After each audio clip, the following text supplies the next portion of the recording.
तेरा हो चुका था, वो उमा बनकर तू प्रकट हो चुकी थी। उस समय पर तूने मुझसे वर मांगा था, याद कर सती। सती कहती मुझे कुछ भान नहीं हो रहा कि मैंने उमा बनकर तुमसे क्या मांगा था। मेरे पूरे विश्व की माताओं से निवेदन, इस कथा पर जरा ध्यान दीजिएगा।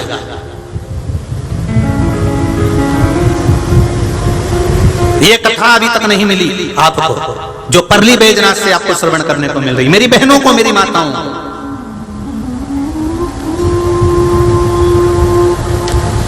जितने आस्था पर सुन रहे हो, जितने फेसबुक यूट्यूब पर सुन रहे हो, बड़े ध्यान लगाकर सुनना।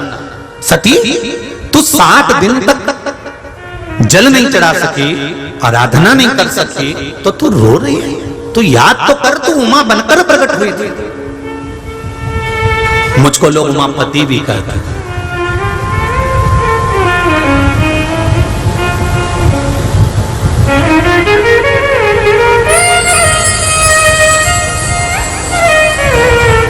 कई लोग भजन में भी लेते ना,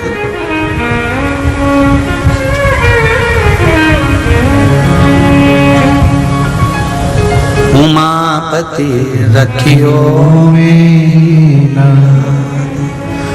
उमापति रखियो मेरा। सारे जगत को छोड़ भोले जी, सारे जगत को छोड़ भोले जी, आ गई तेरे द्वार, उमापति रखियो मेरा, उमापति रखियो मेरा।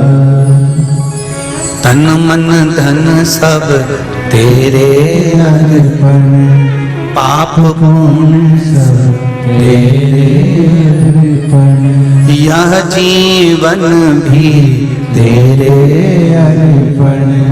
मैं तेरे चरणों की दासी हो, मैं तेरे चरणों की दासी। अरे रखना मेरी लाज, उमापति रखियो मेरी लाज, उमापति रखियो मेरी लाज। शिव कह रहे हैं, सती तुम्हें भान होना चाहिए। जब तुम्हारा एक अवतार उमा के रूप में हुआ, तुम उमा बनकर जब प्रकट हुई थी और बेलपत्री के वृक्ष के नीचे बैठकर तुम तप साधना कर रही थी, याद करो, ध्यान दो। 3 पत्ती का बेलपत्र का वृक्ष माता पार्वती के नयन अश्रु से प्रकट हुआ है। कितने पत्ती का? जम के बोलो जरा। 3 पत्ती का। 4 पत्ती का बेलपत्र माता सती के नयन अश्रु से प्रकट हुआ है, ध्यान रखिएगा जरा। 5 पत्ती का बेलपत्र माता उमा के नयन अश्रु से प्रकट हुआ है। 6 पत्ती का बेलपत्र मां कात्यायनी के नयन अश्रु से प्रकट हुआ है। बेलपत्री के वृक्ष में 5 पत्ती, 4 पत्ती, 6 पत्ती, 7 पत्ती, 11 पत्ती, 8 पत्ती का कोई बेलपत्र यदि आपको मिलता है तो आप भाग्यशाली हैं कि 3 पत्ती के पेड़ में 5 पत्ती का बेलपत्र मिलना कठिन है। कहीं कहीं ऐसे पेड़ होते हैं जिसमें 6 पत्ती लगती है, कहीं में 7 लगती है, किसी में 8 लगती है, पर मूल वो है कि 3 पत्ती के बेलपत्र में 5 पत्ती मिलना चाहिए।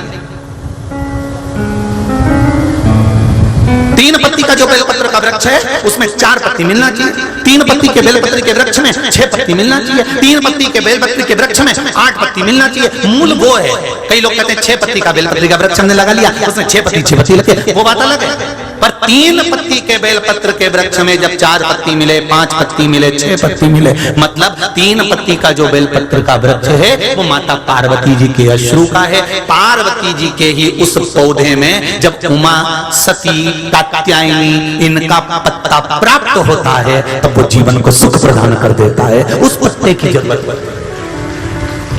और हम कितने चतुर हैं। किसी ने कह दिया 6 पत्ती का पौधा है तो उन्होंने कहा हमको 6 पत्ती का ही दो तुम तो। किसी ने कहा 7 पत्ती का बेलपत्र वाला पौधा, 7 पत्ती का बेलपत्र का पौधा दे दो। कई आजकल तो ये नर्सरी वाले ऐसा पेड़ पौधे में कट लगाकर जैसा पौधा उनको जन्म देना है, पैदा करना है, उत्पन्न करना है, 5 पत्ती का, 6 पत्ती का, 7 पत्ती का वो पैदा कर सकते हैं। पर शास्त्र की रीति कहती है 3 पत्ती के पौधे में जब 4 पत्ती, 5 पत्ती, 6 पत्ती, 7 पत्ती जब मिलती है तो वो पुण्य फलदायी है।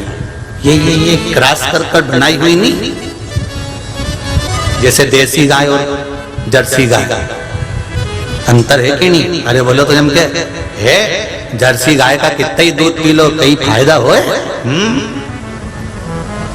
और देसी गाय का दूध पियो तो जैसी गाय जैसा ताजगी भी रहे, रोग मुक्ति भी रहे और उसके जैसा निर्मलता का भाव भी आए। जो जर्सी का दूध पिए तो वो भी जर्सी हो जाए, तो उन्हें कहीं दिक्कत। और देसी देसी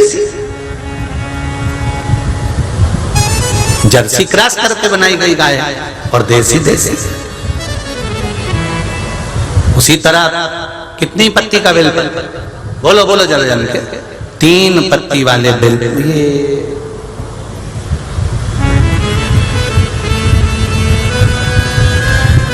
3 पत्ती का बेलपत्र। अब इस वृक्ष में, इस पौधे में अगर 4 पत्ती का मिल जाए, 5 पत्ती का मिल जाए, कहीं किसी किसी को मिलता है, ऐसा नहीं कि नहीं मिलता हो, किसी को 6 पत्ती मिल जाए, किसी को 7 पत्ती मिल जाए, तो फिर समझ लो कि आज मेरे को 4 पत्ती के रूप में सती माँ मिल गई है, 5 पत्ती के रूप में मुझे उमा माता मिल गई है, 6 पत्ती के रूप में मुझे माँ कात्यायनी प्राप्त हो गई है, 9 पत्ती के रूप में मेरी 9 देवियां प्रकट हो गई हैं। यहाँ तक शिव महापुराण कहती है कि बेलपत्री की 3 पत्ती के वृक्ष में 51 पत्ती तक का भी पौधा देवी प्रकट कर देती है, क्योंकि पार्वती का जो जन्म है वो 52वें नंबर का है, 52 नंबर का। इससे पहले माता पार्वती के 51 जन्म हो चुके थे। माता पार्वती 51 बार प्रकट हो चुकी थी। शिव जी के गले में जो मुंडों की माला है वो 51 मुंडक की माला है।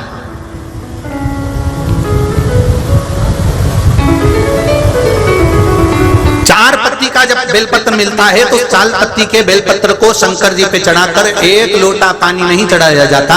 4 पत्ती का अगर बेलपत्र शिव को चढ़ाया जाता है तो 4 लोटा जल शिव को समर्पित करा जाता है। फिर उस बेलपत्र को उतार कर अशोक सुंदरी वाली जगह पर रखा जाता है। फिर वहां पर 1 आचमनी जल समर्पित करा जाता है। फिर वो 4 पत्ती के बेलपत्र को उठाकर नंदीश्वर के चरण के पास रखा जाता है। वहां 1 मूंग का दाना समर्पित करा जाता है। फिर उस बेलपत्री को लाकर घर में बरकत के रूप में रखा जाता है। तब वो लक्ष्मी बढ़ाना प्रारंभ करता है। कोई ऐसे ही क्रम नहीं हो जाता कि मिल गया और तुमने रख दिया, उसका क्रम अलग अलग है। 5 पत्ती का बेलपत्र, ऊपर जो जलाधारी टंगी होती है उस जलाधारी का स्पर्श कराया जाता है, शिवलिंग पर चढ़ाया जाता है। मात्र 1 लोटा जल 5 पत्ती के बेलपत्र पर चढ़ता है और 5 पत्ती का बेलपत्र दरवाजे पर खड़े होकर भगवान शंकर के गण भृंगी का स्मरण कर श्रृंगी का स्मरण कर उसको लाकर बरकत में रखा जाता है। 5 पत्ती 6 पत्ती का बेलपत्र मिलता है तो उसको नंदी पर पहले समर्पित कर फिर शिव के द्वार पर शंकर भगवान पर समर्पित किया जाता है।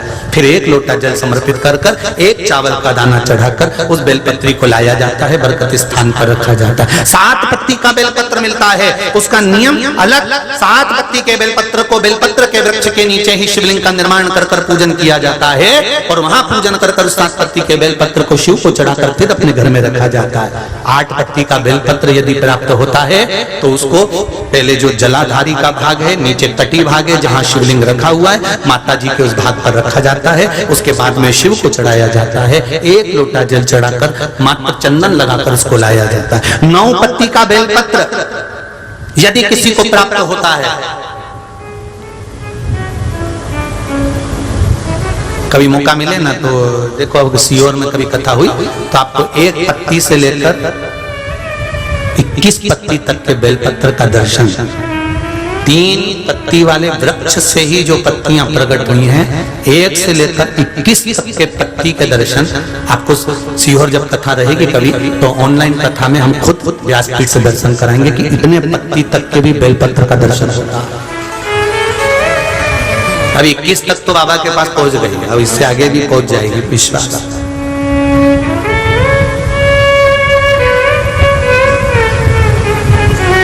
बेलपत्र उसका पूजन आपको अगर मिले 4 पत्ती का बेलपत्र तो आप ये परली बैजनाथ की कथा आज कौन से दिन की है? अरे बोले जम के, तीसरे दिन की कथा लिख के रख लेना कि तीसरे दिन की कथा में हमने परली बैजनाथ की कथा में बताया था कि 4 पत्ती का बेलपत्र मिले तो तुरंत सर्च मारो और निकाल लो कि उसकी पूजन ऐसे करना है। 5 पत्ती का बेलपत्र मिल गया कहीं से तो उसकी पूजन ऐसे करना है। और ये नहीं कि वो 6 पत्ती का बेलपत्र का पेड़, 5 पत्ती का बेलपत्र का पेड़ उसमें से तोड़ के लिया, नहीं नहीं, 3 पत्ती के बेलपत्र में अगर वो पत्ती मिली है तो फलदायी है, तो फलित है।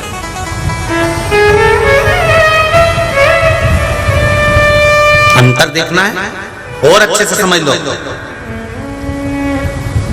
तुम्हारे घर में लड्डू बना बनाए रखा हुआ है, सामान बना बनाए रखा है, कोई मेहमान आया तुमने निकाल कर दे दिया,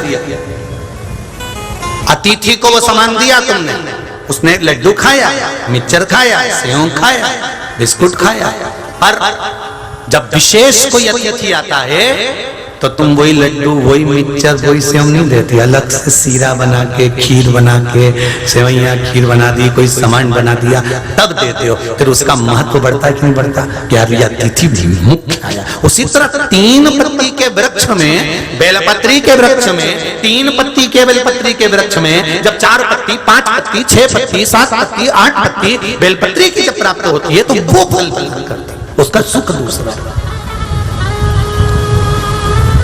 उमापति रखियो मेरी लाज, सारी दुनिया छोड़ के भोले, सारी दुनिया छोड़ के भोले आ गई तेरे पास। उमापति रखियो मेरी लाज, उमापति रखियो मेरी लाज। हे भोले